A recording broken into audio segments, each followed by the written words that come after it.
Por favor, póngase en pie, hermanos, para que demos lectura a esta parte.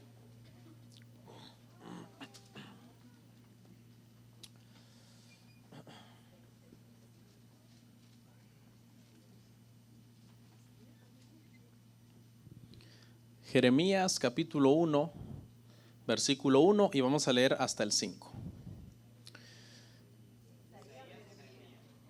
¿Qué puse yo? Tiene que ser Jeremías. Permítanme, supongo que los hermanos están poniendo el PowerPoint equivocado, supongo. Quiero ver.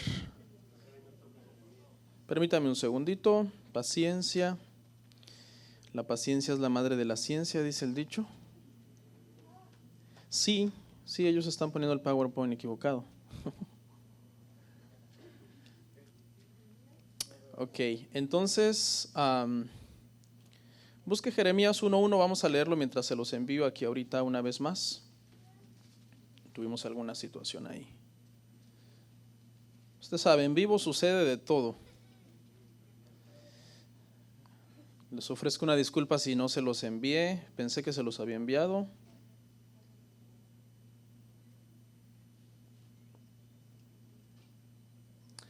Es uno que va a decir presentación 2. Ok. ¿Cómo están, hermanos? ¿Todo bien? Muchos padres, muchos hijos. Pero bueno, feliz Día del Padre para todos. Amén. Bueno, lo tenemos ahí. Dice Jeremías 1. Vamos a leer del versículo 1 al 5. Dice: las palabras de Jeremías, hijo de Hilcías, de los sacerdotes que estuvieron en Anatoth, en tierra de Benjamín. Palabra de Jehová que le vino en los días de Josías, hijo de Amón, rey de Judá, en el año 13º de su reinado. Le vino también en días de Joacim, hijo de Josías, rey de Judá, hasta el fin del año 11 de Sedequías, hijo de Josías, rey de Judá, hasta la cautividad de Jerusalén en el mes quinto. Vino pues palabra de Jehová a mí, diciendo: antes que te formase en el vientre, te conocí, y antes que nacieses te santifiqué, te di por profeta a las naciones. Vamos a orar. Amén. Padre nuestro, te damos gracias este día tan bello, que tenemos esta oportunidad de estar en tu casa para seguir aprendiendo de tu palabra, Señor. Ayúdame para que con gracia y sabiduría pueda explicar las Escrituras, y ayuda a mis hermanos para que con atención, con amor y con hambre por las Escrituras, ellos en este momento se dispongan a aprender el consejo de tu palabra, Señor. En Cristo Jesús, amén y amén. ¿Pueden sentarse?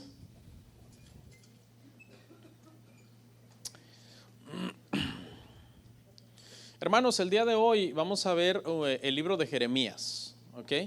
La semana pasada iniciamos una serie de estudios bíblicos que titulamos Los Profetas Mayores, amén. Esa es la serie que vamos a estar viendo estos domingos, Los Profetas Mayores. Iniciamos con el profeta Isaías y estuvimos hablando pues de ese tema. Son temas, hermano, en donde estudiamos un poco el libro, estudiamos también el personaje, pero no es a fondo, porque estos libros son bastante extensos y no es fácil de hacer un estudio exegético de ellos en un sermón. Es prácticamente imposible, hermanos. Amén. Este libro de Jeremías, hermano, para los que no sepan, es en realidad el libro más grande de la Biblia. ¿Okay?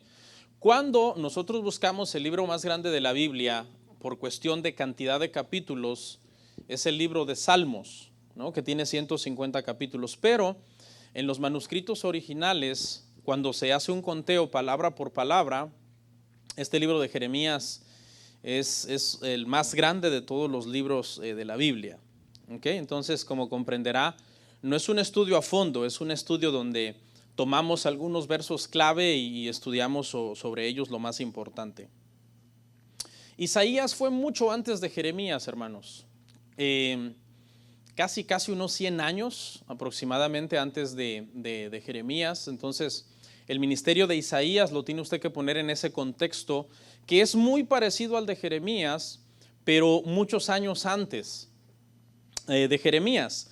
Y prácticamente cuando estudiamos Jeremías, Jeremías aborda la misma problemática que ya había abordado Isaías, que era una situación en la que el pueblo había caído en un ritualismo vacío, donde ya no amaban a Dios de corazón y se habían vuelto a muchos pecados, ¿no? Entonces este problema se siguió arrastrando, tras la muerte de Isaías se siguió arrastrando, y el Señor levanta entonces unas décadas más tarde a Jeremías con el propósito de traer un mensaje un tanto parecido, pero obviamente en el perfil del profeta, el profeta Jeremías, en cuestión de carácter y en cuestión como persona, es muy diferente de Isaías. El ministerio de Jeremías, hermanos, duró aproximadamente entre 40 a 50 años. Dice que comenzó más o menos en el reinado de Josías, uno de los reyes de Jerusalén. Estuvo vigente también su ministerio en los tiempos de Joacín, Joacás, Joaquín y Sedequías, los reyes que mencionamos ahí en los capítulos al principio. Cuando esto sucede, hermano, hay 3 potencias militares en el mundo que prácticamente tienen en jaque mate a las naciones, porque son naciones tan poderosas que ponen a temblar prácticamente a todas las naciones que lo rodean, que es Egipto, Asiria y Babilonia. Y Dios ha levantado estas potencias para traer juicio sobre el mundo, sobre muchas naciones, pero también sobre Jerusalén. ¿Okay? Entonces es en un contexto de temor que prácticamente escribe Jeremías su libro. Él es el autor del uno de los profetas mayores que no vamos a ver, que es el libro de Lamentaciones, que prácticamente este libro de lo que trata es de unos escritos poéticos que Jeremías hace lamentando la situación de Jerusalén después del exilio, después de que son llevados cautivos. Vamos a ver un versículo para que usted tenga más o menos idea a grandes rasgos de qué trata Lamentaciones. Vaya a 1:1 de Lamentaciones. Y dice así, dice: ¿cómo ha quedado sola la ciudad populosa? La grande entre las naciones se ha vuelto como viuda. La señora de provincias ha sido hecha tributaria. Eso es lo que escribe Jeremías acerca de Jerusalén, acerca de Judá. De una forma poética dice que esta era una gran señora con muchas riquezas, que prácticamente en la sociedad era admirada por las demás señoras. Está hablando en forma metafórica el profeta, en forma poética, pero que después, cuando es llevada en exilio, queda prácticamente viuda, queda arruinada, queda sola y queda endeudada con todas sus vecinas. Y está hablando de Jerusalén. Esa fue la situación, hermano, en la cual quedó la nación después de que fueron llevados cautivos. Vamos a analizar, hermanos, el pasaje. Ahí en el verso 1 dice: Jeremías, hijo de Hilcías, de los sacerdotes de Anatot. Una de las cosas curiosas que vamos a aprender es acerca del nombre de Jeremías. Jeremías significa Jehová lanza o Jehová arroja. Los eruditos dicen que puede tener 2 significados. El primero es que Dios lanzó a Jeremías, arrojó a Jeremías al ministerio, aunque Jeremías en su humanidad realmente no quería. Él no se sentía preparado para un llamado tan grande y para enfrentar a un pueblo tan rebelde. El otro significado es que posiblemente también significa que el Señor estaba a punto de arrojar a las naciones, de lanzar un juicio sobre las naciones, porque Jeremías profetizó no solo a Jerusalén, sino que le profetizó a todas las naciones circunvecinas en ese momento de Jerusalén, y el Señor iba a levantar a estos imperios y los iban a llevar cautivos y iba a hacer una especie de juicio sobre ellos a causa de sus pecados. Dice que en ese entonces le vino palabra a Jeremías en días del rey Josías. Amén. En días del rey Josías. La crisis era grande en tiempos de Josías. Sus ancestros, su padre Amón y su abuelo Manasés, habían sido 2 reyes perversos que prácticamente habían hecho lo malo delante de Jehová, y en ese periodo de esos reyes antes de Josías, Jerusalén se había corrompido, habían cometido muchísimos pecados. Sin embargo, durante el reinado de Josías, hermanos, sucedió algo maravilloso, y es que Josías se convirtió al Señor. Es algo espectacular.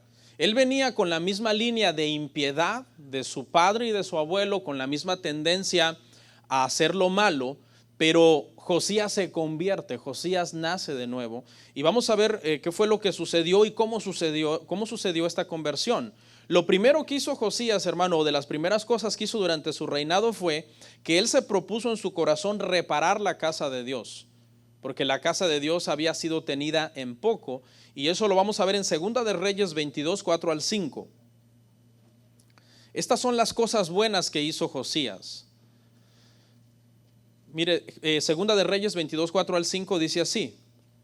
Dice: ve al sumo sacerdote y dile que recoja el dinero que han traído a la casa de Jehová y que han recogido del pueblo los guardianes de la puerta, y que lo pongan en manos de los que hacen la obra, que tienen a su cargo el arreglo de la casa de Jehová, y que lo entreguen a los que hacen la obra de la casa de Jehová para reparar las grietas de la casa. El edificio, la casa de Jehová, el templo, se había prácticamente deteriorado. ¿Por qué cree? Porque el pueblo había caído en una apostasía espiritual y lo que menos le importaba era la casa de Dios. No habían puesto atención en que la casa de Dios necesitaba reparaciones. Aquí le voy a lanzar un principio, y es, hermano, que una de las señales que muchas veces tú estás entrando en una crisis espiritual es que tu amor por estar en la casa de Dios o por ser parte de lo que la casa de Dios está haciendo comienza a disminuir. Esa es una señal de un cristiano que quiere estar con todo metido en las cosas de Dios. Es que no le pesa para nada congregarse, estar en la iglesia, servir, participar de las actividades de la iglesia. Y eso fue, hermano, una de las primeras cosas que hizo. Y en esa reparación sucedió algo maravilloso, hermano. Se halló el libro de la ley. Vea conmigo el verso 8, ahí mismo, Segunda de Reyes 22, verso 8.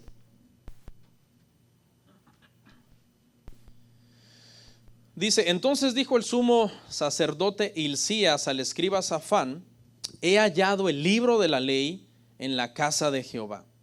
E Hilcías dio el libro a Safán y lo leyó. ¿Cómo ve, hermano? Según los expertos, ellos creen que en tiempos de Manasés, abuelo de Josías, Manasés había caído en una apostasía tan grande que prácticamente ver el libro de la ley le causaba como aversión.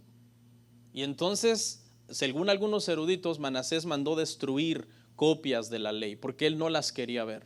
De alguna forma, ¿verdad? La palabra de Dios reprende nuestras malas obras. La palabra de Dios es un espejo que cuando nos miramos en él nos muestra lo mal que estamos. Entonces él tuvo esa tendencia a querer destruir la ley, querer destruir la palabra de Dios. Imagina, hermano, cuando el rey había recibido un mandato específico, me parece que es en Deuteronomio 17, de siempre tener una copia de la ley con él, para leerla todos los días, para no caer en vanidad de quererse hacer rico, de tener muchas mujeres, de tener muchos caballos y prácticamente de caer en apostasía. Y había dado también una orden en los tiempos de Moisés de que siempre junto al arca del pacto se mantuviera una copia de la ley. Se cree que esa es la copia que se está encontrando aquí. Quizás cuando Manasés mandó destruir muchos rollos, esa fue una de las copias que él pasó por alto. Cuando estaban remodelando la casa, comenzaron a mover las cosas. Ya me imagino hay un montón de telarañas. Es probable que aquí todavía está el arca del pacto, y junto al arca del pacto está este libro de la ley, y lo encuentran. Y cuando lo encuentran, van y le leen el libro a Josías. Y cuando Josías, hermano, es confrontado por la palabra, mire lo que sucede. Verso 11. Dice: cuando el rey hubo oído las palabras del libro de la ley, rasgó sus vestidos. Que esta expresión de rasgar los vestidos en aquel entonces era una señal de mucho dolor, de mucha tristeza, de mucha vergüenza. implicaba también luto. Lo que Josías está diciendo con esta acción es que está reconociendo su culpa, que está reconociendo su pecado, que reconoce que como pueblo, como rey, han pecado. Me recuerda la reacción de David cuando Natán lo amonesta. La reacción de Josías fue una reacción de un hombre confrontado por la palabra de Dios, pero no es suficiente ser confrontado por la palabra de Dios. Se necesita también tener un corazón humilde para uno humillarse ante Dios. La palabra de Dios nos puede confrontar a todos. Nosotros podemos oír un sermón confrontativo donde todos el Señor nos hace un llamado al arrepentimiento, a la santificación, al servicio, pero solo algunos corazones reaccionan como el de Josías, contristados, humillados, realmente confrontados por el Espíritu Santo y con la convicción de cambiar. Eso fue lo que le pasó, hermanos, a Josías. Se convirtió. Estos temas son clave, hermano, en la historia de los reyes. El hallazgo del libro de la ley, la conversión de Josías y la reforma de Josías. Porque Josías hizo una reforma. Mire lo que mandó a hacer. Mandó destruir todos los utensilios que se usaban en el culto a los ídolos. Se habían mandado a hacer utensilios, hermano. Del mismo modo que Dios le mandó a Moisés a hacer utensilios, cucharas y platos y tazones, etcétera, para el culto a Dios verdadero. También ellos habían hecho muchos utensilios para el culto de los ídolos. Adoraban la reina del cielo, a Moloc, Astoret, Quemos y Milcom, dioses paganos de los diferentes pueblos que lo rodeaban a ellos. Israel había caído, hermano, en adorar a estos dioses. Josías mandó destruir esos utensilios, mandó destruir también los lugares altos, que eran los lugares, hermano, donde se quemaba incienso, escuche, a la luna, al sol y a los signos del zodiaco. Eso lo puede ver, no traje la cita, pero usted anótela, está en Segunda de Reyes 23:5. Eso del zodiaco, hermano, es viejo, no es algo nuevo. Israel, hermano, fíjese la ironía tan grande, hermano. Habían dejado la ley de Jehová que convierte al alma, que hace sabio al sencillo, y se habían vuelto a consultar los astros para saber qué era lo que les deparaba el futuro. Algunos de ustedes lo hacen, no. Hace muchos años, hermano, yo viví con una persona, vivíamos entre varios varones. Usted sabe, cuando uno llega de su país, llega uno a vivir a veces con otros varones y comparte en un departamento. Y vivía una persona que supuestamente era cristiano. Y hermanos, no salía de la casa si primero no leía su signo. ¿Qué le deparaba ese día su signo? Es increíble, hermano. Israel había caído en esto. Dijeron no a la ley de Dios, consultemos los astros. Ahora yo te quiero decir algo, hermano. Dicen los astrólogos y todos los que se dedican a eso, que cuando los astros se alinean a tu favor, te va a ir bien. ¿Han oído eso? Yo he escuchado hasta expresiones de gente diciendo, wow, como que los astros se han alineado a mi favor. Todo me está saliendo bien. Pero no, hermano, no necesitas que los astros se alineen a tu favor. Tú lo que necesitas es alinear tu vida a la palabra de Dios. Y entonces, hermano, dice que todo lo que hagas prosperará, todo lo que emprendas prosperará, de acuerdo a la voluntad de Dios para nuestras vidas. ¿Qué más? Mandó matar, hermano, a todos los paganos, todos los sacerdotes falsos de estos ídolos, que eran encantadores, que eran adivinos. Josías los mandó matar. ¿Por qué Josías hizo todo esto, hermano? Porque sucedió un milagro en su corazón. Él fue confrontado por la palabra y la palabra produjo un cambio. Mire lo que dice Segunda de Reyes 23:25. ¿Por qué Josías hizo todo esto? ¿Por qué Josías hizo toda esta reforma? Dice, no hubo otro rey, Segunda de Reyes 23:25, por favor. No hubo otro rey antes de él que se convirtiese a Jehová de todo su corazón, de toda su alma y de todas sus fuerzas, conforme a toda la ley de Moisés, ni después de él nació otro igual. Hubo una conversión genuina, hermanos, en el corazón de este hombre. La palabra de Dios tiene ese poder, hermano, de transformar nuestras vidas. El pueblo, hermano, había caído en pecados que tú los lees y tú dices, no lo creo. Sí, habían caído, hermano, en pecados completamente desagradables porque se habían alejado de la palabra de Dios. Y líderes perversos habían estado dirigiendo a la nación y en lugar de consultar la palabra para dirigir la nación, consultaban al sol, consultaban a la luna, consultaban al signo de Leo, al signo de Piscis, al signo de Virgo. Y usted, ese es mío, dice usted, ¿no?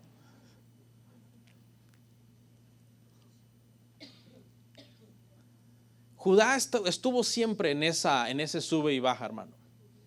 Se levantó Isaías y los amonestó y dijeron, nos arrepentimos. Y luego murió Isaías y volvían otra vez al pecado. Mire lo que hacían, hermano. Hacían sacrificios de niños. Jeremías 7:30 al 31. Jeremías 7:30 al 31. Porque los hijos de Judá han hecho lo malo ante mis ojos, dice Jehová, pusieron sus abominaciones en la casa sobre la cual fue invocado mi nombre, amancillándola, y han edificado los lugares altos de Tofet, que está en el valle del hijo de Hinnom. Escuche esto, para quemar al fuego a sus hijos y a sus hijas, cosa que yo no les mandé, ni subió en mi corazón. Usted se imagina, hermano, nosotros siempre que pensamos en Israel, en los judíos, uno siempre piensa en un hombre santo, ¿no? Pero estos mismos judíos, hermano, agarraban a sus hijos, en Ezequiel están los detalles, dice que los degollaban en el altar de los dioses, hermano, falsos, de los dioses paganos. Jeremías les dio un mensaje bien fuerte que se llama el mensaje del templo o el sermón del templo de Jeremías. En el capítulo 7 está, usted puede leer todo el capítulo, donde Jeremías se para en el templo y les dice a las personas cuando están entrando, ustedes dicen templo de Jehová, templo de Jehová, templo de Jehová es este, mas ustedes lo que necesitan es mejorar sus caminos. Porque iban al templo, pero saliendo del templo iban a degollar a sus hijos. Nosotros podemos venir al templo, pero después de si salimos de acá y nos vamos y nos comportamos como paganos, como impíos, no estamos engañando a nadie, porque Dios, hermano, lo sabe todo. El venir al templo no te hace cristiano. Del mismo modo decía un predicador jocosamente que dormir en tu garage no te convierte en un carro. Esto necesita que nosotros, hermano, obedezcamos la palabra del Señor. ¿Qué otro pecado? Idolatría. Jeremías 7, 17 al 18. Dice, ¿no ves lo que estos hacen en las ciudades de Judá y en las calles de Jerusalén? Los hijos recogen la leña, los padres encienden el fuego y las mujeres amasan la masa para hacer tortas a la reina del cielo y para hacer ofrendas a dioses ajenos para provocarme a ira. Tenían sus ídolos, les ofrecían sacrificios. Porque el corazón de un hombre, hermano, sin Dios es un corazón muy necio. ¿Okay? Una vez alguien me compartió y me dijo, es increíble, yo conozco una persona que se convirtió a Cristo y que estuvo en la iglesia por muchos años y ahora dejó la iglesia y volvió a poner su virgen y sus candelas. ¿Cómo puede pasar algo así, pastor? Bueno, pasa porque el corazón del hombre, hermano, sin Dios está entenebrecido, está en necedad. Y luego también, hermano, mire lo que esto trajo. Esto trajo todo tipo de inmoralidad dentro de la nación. Injusticias, infamias, calumnias. Los ricos oprimían a los pobres. Dice que los hombres se encendieron en una lascivia tremenda para quitarle la mujer a su prójimo. Mire cómo lo dijo Jeremías, allí en Jeremías 5, 8 al 9. Fuerte, por cierto, este verso. Dice, como caballos bien alimentados, cada cual relincha tras la mujer de su prójimo. ¿No había de castigar esto? Dice Jehová. De una nación como esta no se había de vengar mi alma. Porque como yo siempre he enseñado, hermano, una cosa lleva a otra. Tú empiezas a descuidar la escritura, la oración, el congregarte, y cuando te das cuenta viene a resultar con una tremenda inmoralidad. Y las cosas no suceden de la noche a la mañana, hermanos. ¿Ok? No es algo que suceda de la noche a la mañana. A veces vemos que alguien cayó en un pecado terrible y tú dices, ¿cómo es posible? Pero si ayer yo lo vi sirviendo, si ayer yo lo vi bien. Quizás estaba sirviendo en pecado, porque eso se estuvo cocinando por un buen tiempo en el corazón de la persona para llegar a esa maldad. Amén. Alguna vez escuché una ilustración que un hombre miró un árbol frondoso, verde y bonito y se veía fuerte, ¿no? Pero después al otro día lo miró en el suelo. Y cuando se acercó a analizarlo era porque todo por dentro estaba hueco, estaba comido de plagas. Y eso sucede muchas veces en la vida de la gente. Por fuera se ven bien, pero por dentro están completamente vacíos de Dios. Cuide su vida espiritual. Volvemos ahí a Jeremías, donde estábamos analizando capítulo 1, verso 5. El Señor le dice a Jeremías: te conocí, te santifiqué y te di por profeta a las naciones. El Señor levantaba a los profetas, hermano, para que fueran su voz y amonestaran al pueblo. ¿Okay? Eso es lo que la palabra Nabí, profeta, en el hebreo significa. Alguien que habla, un proclamador del mensaje de Dios. Pero para poder el Señor usar a los profetas, les decía que tenían que ser santos, es decir, apartados y alejados del pecado. Por eso le dice aquí: te santifiqué, te di por profeta a las naciones. Usted recordará que a Isaías también lo santifica. Dice que pasa un carbón encendido en sus labios. Le dice: tu culpa es quitada, tu pecado es perdonado. Porque, hermano, Dios, hermano, es santo y la santidad de Dios no es compatible con el pecado. ¿Cuántos sabemos eso? Yo siempre les he dicho: si quiere pecar, no sirva. Y si quiere servir, no ande en el pecado, no ande deleitándose en el pecado y dándole rienda suelta al pecado. Y siempre, la otra vez hasta dije una frase: servir no es obligatorio. ¿Se acuerda?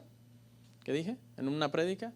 Porque hay gente que cree: no, es que yo tengo que servir, es obligatorio servir, pero también quiero pecar. No es así. Jeremías, hermano, tenía una personalidad bastante frágil. Él se opuso al llamado que Dios le hizo.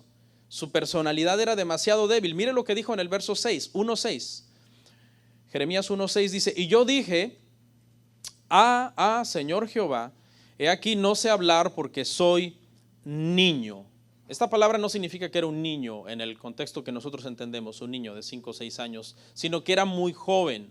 Quizás tenía 20, 25 años y era muy joven comparado con el resto de los profetas conocidos de la antigüedad. Porque en la antigüedad, hermano, se comenzaba a respetar a una persona cuando ya comenzaba a echar canas. ¿Okay? Así que respete a los hermanos que tienen canas. Eso es de hecho es lo que significa la palabra presbítero, que es una de las palabras que se usa a veces para anciano o para pastor, y dice que significa hombre blanco en cana. A mí ya me están saliendo por aquí. Okay. Entonces, obviamente, Jeremías tenía un concepto de sí, de decir: soy demasiado joven, no era un orador hábil, no se creía un gran conversador, y pensó seguramente que ese trabajo de ser profeta no era para él. A Moisés le pasó lo mismo. Moisés dice que tenía problemas para hablar. Algunos han comentado que quizás era tartamudo porque pasó mucho tiempo en el desierto con las ovejas. Pero mire lo que le dice el Señor a Jeremías, 1:19. Porque cuando el Señor llama, hermanos, el Señor respalda. Pelearán contra ti, pero no te vencerán, porque yo estoy contigo, dice Jehová, para librarte. El llamado de Dios, hermano.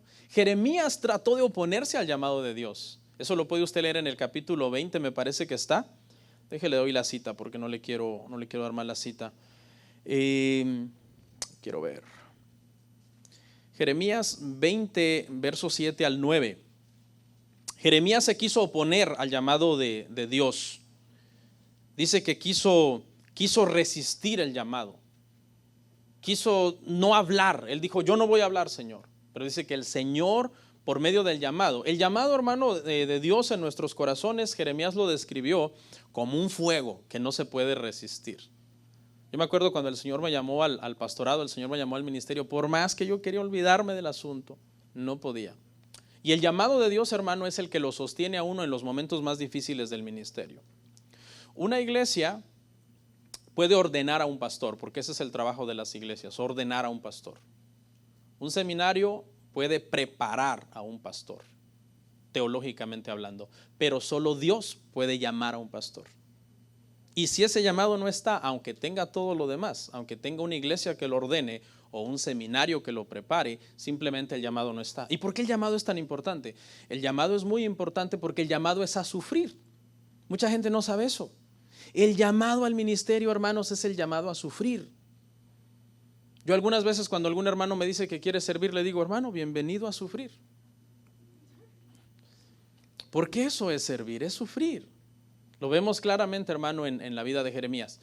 ¿Y quién nos va a sostener en medio de ese sufrimiento? El Señor.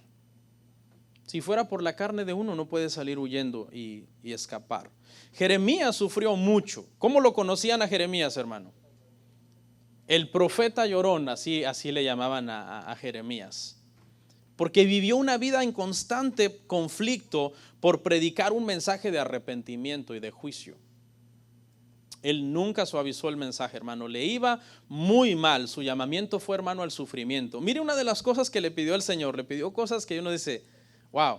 Lo llamó a la soltería. Jeremías 16, 1 al 2. Dicen los jóvenes, Señor, no vas a llamar a eso. Vino a mí palabra de Jehová diciendo, no tomarás para ti mujer, ni tendrás hijos ni hijas en este lugar. Le dijo, no te vas a casar y no tendrás hijos. Y todo mundo, todo muchacho, un muchacho de 20, 25 años, anda en edad de que ya ve bonitas a las muchachas, se quiere casar, quiere hijos. Y el Señor le dijo, no. Mi postura es que Jeremías no tenía el don de continencia, ¿no? Porque si hubiera tenido el don de continencia, no hubiera sido llamarlo, no hubiera sido necesario decirle, no te cases. Él no tenía el don de continencia y sin embargo Dios le dice, no te cases. Algunos eruditos dicen que la razón es porque Dios sabe que viene el juicio donde van a morir muchos judíos, van a morir muchas mujeres, van a morir muchos niños. Y es probable que Dios le quiere evitar esta pena a Jeremías, estar preocupado por el ministerio y al mismo tiempo estar preocupado por la mujer, por los hijos, por la invasión, qué le va a pasar a mi familia. Entonces, en esta área Dios quiere evitarle un poco el sufrimiento, hermanos, a Jeremías. ¿Y qué si Dios te dice que no te cases? Ya me revelo. Dice un dicho, más vale solo que mal acompañado, ¿no? Porque uno debe esperar siempre, hermanos y hermanas, en la voluntad del Señor. Siempre. Lo colocan en un cepo, Jeremías 20 del 1 al 2. Dice, el sacerdote Pasur, hijo de Immer, que presidía como príncipe en la casa de Jehová, oyó a Jeremías que profetizaba estas palabras y azotó Pasur al profeta Jeremías y lo puso en el cepo que estaba en la puerta superior de Benjamín, la cual conducía a la casa de Jehová. Hay dos versiones. Hay una que dice que el cepo era simplemente un calabozo, una cárcel, un lugar oscuro, un hoyo. Y hay otros que dicen que era este tipo de prensa donde se le sujetaban los pies, se le sujetaban las manos y en algunos casos extremos hasta el cuello a la persona, para torturarlo, para producirle calambres muy dolorosos en el cuerpo. Y esta fue una de las formas en que los falsos profetas estaban tratando de ablandar a Jeremías y decirle, no nos tienes que estar diciendo esto a nosotros, porque nosotros estamos diciendo otra cosa al rey. Tú estás contradiciendo lo que nosotros estamos diciendo. ¿No le parece eso? ¿No le suena eso parecido? Como cuando tú predicas un mensaje bíblico y atacas ciertas cosas o ciertas prácticas de ciertos predicadores y te van a atacar y a decir, está loco, no sabe nada, no tiene el Espíritu Santo, cosas así. Fue más o menos algo parecido, hermano, que le sucedió al profeta Jeremías. Fue públicamente humillado. Se imagina, dice que lo golpeó este hombre. ¿A quién de ustedes le gustaría que en una reunión donde hay varios hombres, sabemos 30, 40 hombres, se pare otro hombre y te dé un tremendo bofetadón, como decimos en mi país? No te va a gustar, te vas a sentir humillado. Es más, si no te controlas, yo creo que te le lanzas a golpes, ¿no? Porque tú dices, Señor, agárrame. Y ay, no me agarró. Pero Jeremías, hermano, no solamente fue azotado, fue puesto en ese lugar y humillado públicamente, cuestionado su ministerio. Mire lo que dice Jeremías 28, 10 al 11. Entonces el profeta Hananías creo que es más correcto, Hananías quitó el yugo del cuello del profeta Jeremías y lo quebró. Y habló Hananías en presencia de todo el pueblo diciendo, así ha dicho Jehová, de esta manera romperé el yugo de Nabucodonosor, rey de Babilonia, del cuello de todas las naciones dentro de 2 años. Y siguió Jeremías su camino, porque Jeremías el Señor lo había mandado a ponerse un yugo en la cabeza. El Señor le pedía cosas extrañas a veces a sus profetas, ¿no? En una ocasión mandó a Jeremías bien lejos a enterrar un cinturón. Jeremías compra un cinturón y va a enterrar al río Éufrates. Hay por ahí disensión entre si es literal o no, porque el río Éufrates estaba a 1500 kilómetros. Entonces, ¿será? Bueno, después lo analizamos. Pero imagínese, la única razón por la que lo mandó a enterrar el cinturón era para que el cinturón se pudriera. Lo mandó, dice, lo enterró y a los días le dijo, ve, desentiérralo y tráelo. Y fue y lo trajo. Jeremías, ¿para qué sirve este cinturón? Señor, no sirve para nada. Así está Judá. No sirven para nada. Señor, me lo hubieras dicho sin tanta alegoría. Me mandas a caminar a enterrar un cinturón y ahora me mandas a traerlo. Pero la obediencia, hermano, de estos hombres. Y conocían la voz de Dios. Sabían discernir bien la voz de Dios. Estos hombres estaban en el secreto de Jehová, hermano. Conocían, hermano, no estaba de Jeremías diciendo, no, esto no es de Dios. ¿Cómo quiere enterrar un cinturón? Esto va a ser del diablo. ¿Quién estuvo en mi secreto? Dice la palabra, ahí mismo en Jeremías. Estos eran hombres que de verdad estaban conectados con Dios. ¿Se acuerda cuando un hombre perverso estaba planeando cosas contra Israel y dice que las planeó en su cámara más secreta? Y el profeta de Israel ya sabía, esto y esto quieren hacer. Qué KGB ni qué nada, hermano. Espionaje espiritual del Señor. Este hombre, Hananías, hermano, era un falso profeta. Y Jeremías se había puesto un yugo. ¿Y sabe por qué? ¿Sabe por qué odiaron tanto a Jeremías? Porque el mensaje de Jeremías no fue, pueblo, preparémonos contra Nabucodonosor y Babilonia. Vamos a pelear, el Señor va a estar con nosotros. No, ¿sabe cuál fue el mensaje? Así dice el Señor, ríndanse. Nabucodonosor viene porque el Señor lo mandó. Ríndanse, hagan todo lo que Nabucodonosor diga. Entonces, ¿cómo es posible? Esto no es de Dios, dijeron los falsos profetas y los reyes. Esto no es de Dios. ¿Cómo Dios nos va a estar mandando a someternos a un rey pagano? Jeremías tiene que estar loco. Ese mensaje no es de Dios y por eso lo castigaban. Y Jeremías, el Señor le había dicho, ponte un yugo y diles que así como tú traes ese yugo, así Nabucodonosor va a llegar y les va a poner un yugo a ellos. Por rebeldes, mataban sus hijos, cometían idolatría, había adulterio, inmoralidad por toda la nación. Y entonces Hananías le quita el yugo, lo rompe, contradiciendo lo que Dios le mandó a hacer a Jeremías, y le dice, no, así dice el Señor, que en 2 años el reino de Nabucodonosor va a ser quitado de sobre nosotros, nos va a dejar de oprimir, y eso era mentira. Le dijo Jeremías, usted lo puede leer en su casa, en 28, 15 al 17, le dijo Jeremías, por haber dicho esta palabra, este mismo año morirás, le dijo a Hananías, el falso profeta. Dicho y hecho, ese año, ese falso profeta, hermanos, murió. Hay que tener cuidado. Dios es misericordioso, ¿verdad, hermanos? Y estamos en una etapa de gracia. Estamos disfrutando de las gracias y las misericordias del Señor. Pero la paciencia del Señor, hermanos, también tiene un límite. Y llega su momento en que Él tiene que darnos un jaloncito de orejas para que corrijamos. El Señor trabaja de maneras tan sutiles, hermano. En cosas pequeñitas te puede dar un buen jalón de orejas para que tú medites en tu corazón y digas, no, yo voy por mal camino, voy en contra de la palabra del Señor, estoy confiando en mi corazón.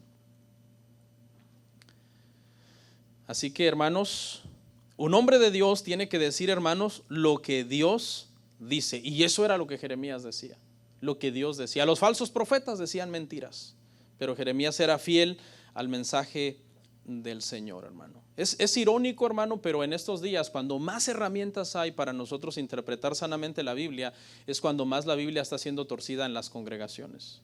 Es una ironía, ¿verdad? Y la gente se va detrás de los falsos profetas. Fue arrojado una cisterna, Jeremías 38, 6.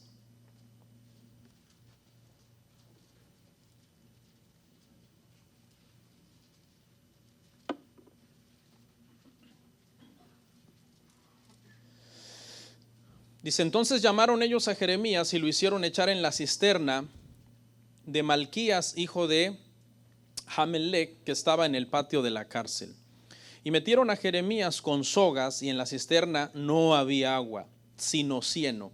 Y se hundió Jeremías en el cieno, en la inmundicia, hermano, en el lodo. Ahí fue donde metieron al profeta Jeremías, ¿no? El día de hoy, cuando nosotros los predicadores acabamos de comer, alguien nos dice, pastor, ¿quiere ir a comer? Ay, tú, sí, hermano, ¿a dónde me va a llevar? ¿Qué restaurante? Y a Jeremías, cuando acababa su sermón, Jeremías, ¿estás listo? Sí, al hoyo, al lodo, metido ahí con sogas, hermano, como si fuera prácticamente un animal. Sufrió muchísimo este hombre, hermano.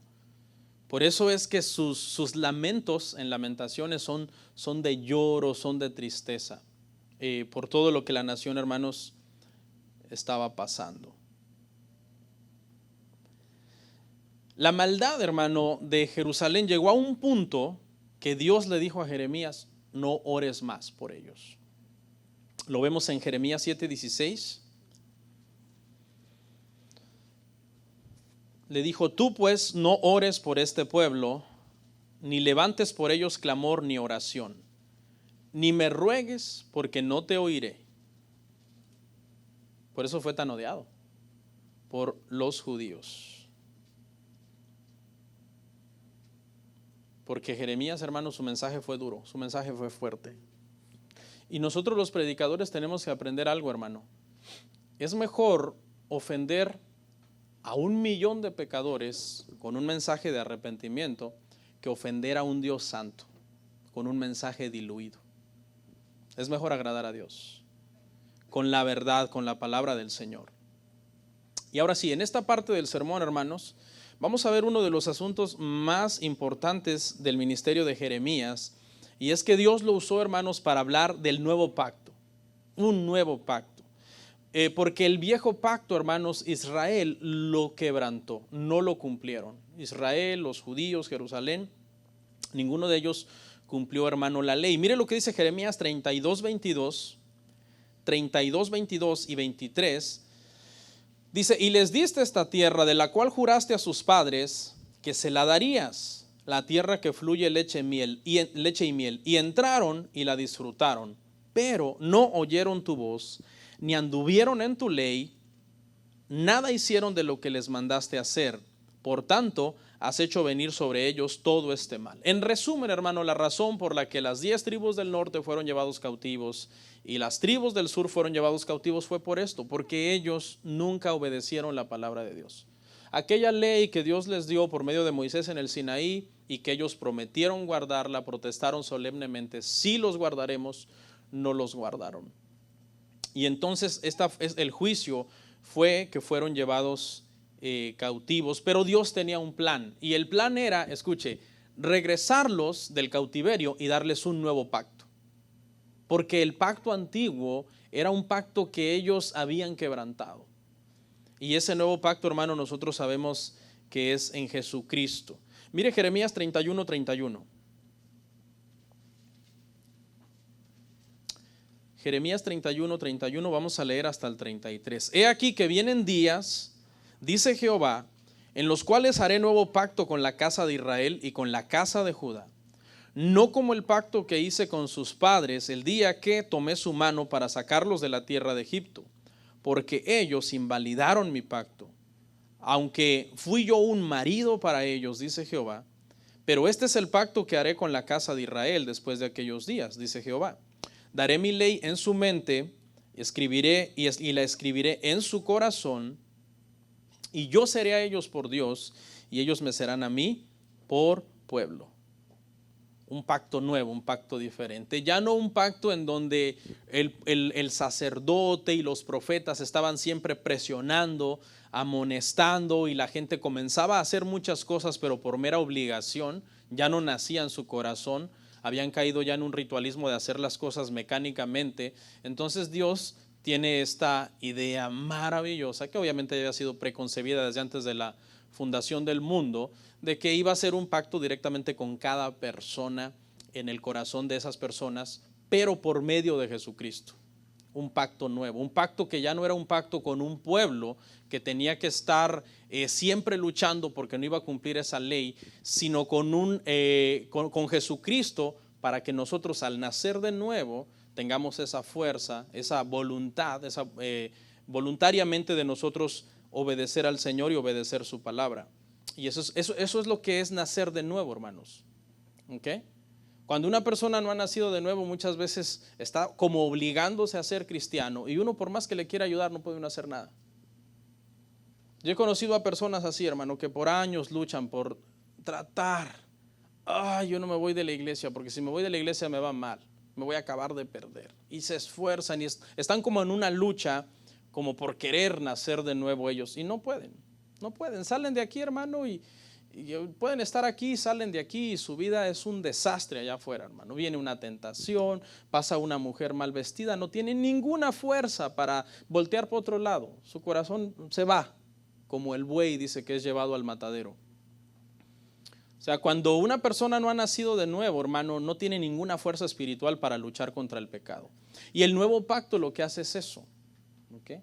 Cuando una persona no ha nacido de nuevo, hay como que estarlo obligando a cuidar su santificación. Hermano, hermana. Y cuando una persona ha nacido de nuevo, sucede todo lo contrario. Es voluntario, tiene el deseo, el amor por Dios. Mire lo que dice Hebreos 9:15 acerca de este nuevo pacto que el Señor prometió desde los tiempos de Jeremías. Dice, así que por eso es mediador de un nuevo pacto, para que interviniendo muerte para la remisión de las transgresiones que había bajo el primer pacto, los llamados reciban la promesa de la herencia eterna. Fue Jesucristo el que murió, ya no es un pacto hecho, dice, con sangre de toros, como dice Hebreos, sino es en la sangre de Jesucristo. Y en ese nuevo pacto nosotros, por la fe en Jesucristo, es que vivimos una vida en santificación. Usted a mí no me tiene que andar vigilando nunca para ver cómo yo cuido mi vida moral. Nunca. Porque yo soy un nacido de nuevo, yo soy un nacido de Dios. ¿Ok? Pero hay mucha gente que, sin embargo, uno siempre tiene como que estarle diciendo, hermano, esto está mal, hermano, controle esto, hermano, controle aquello. ¿Por qué? Si cada uno de nosotros debe vivir en el temor del Señor. Muchas veces uno como pastor, cuando está lidiando con ese tipo de asuntos, acaba uno súper desgastado, súper cansado, porque obviamente, ¿te imaginas estarle vigilando la vida a todo mundo? Es bien difícil. Pero hermanos, estamos en un nuevo pacto que tiene el poder de transformarnos. Dice que ese va a ser escrito en el corazón de cada persona, en la mente de cada persona. Al contrario, aunque hubiera oposición para que nosotros sirvamos a Dios, nosotros venceríamos esa oposición. En lugar de estar buscando el más mínimo pretexto para apartarme de Dios, nosotros los nacidos de nuevo estamos luchando contra todos los obstáculos para no apartarnos de Dios. ¿Ok? Aunque alguien viniera y me dijera, aunque mi padre y mi madre me dijeran, si sigues siendo cristiano y profesando esa fe, ya no eres nuestro hijo, pues adiós. Contra toda oposición, cuando nosotros estamos, hermano, en Cristo estamos fortalecidos y en un pacto por la sangre de Él. Lucas 22:20 es nuestra última cita de hoy, vamos cerrando ya.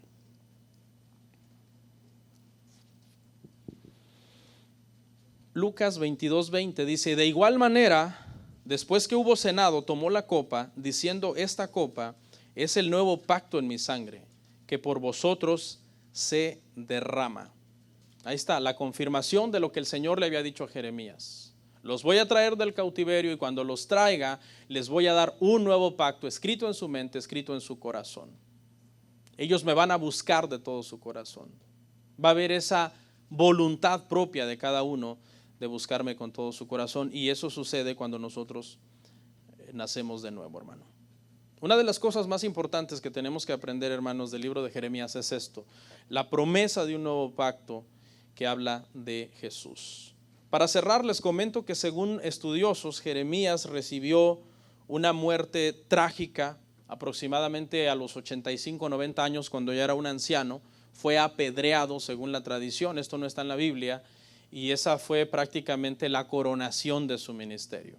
Morir, hermano, por el mensaje que predicó, morir odiado, aborrecido, exiliado en Egipto, ¿okay? No en Babilonia, sino en Egipto, y lejos de su tierra, después de haber padecido mucho, hermanos, por predicar la verdad y por mantenerse fiel al Señor.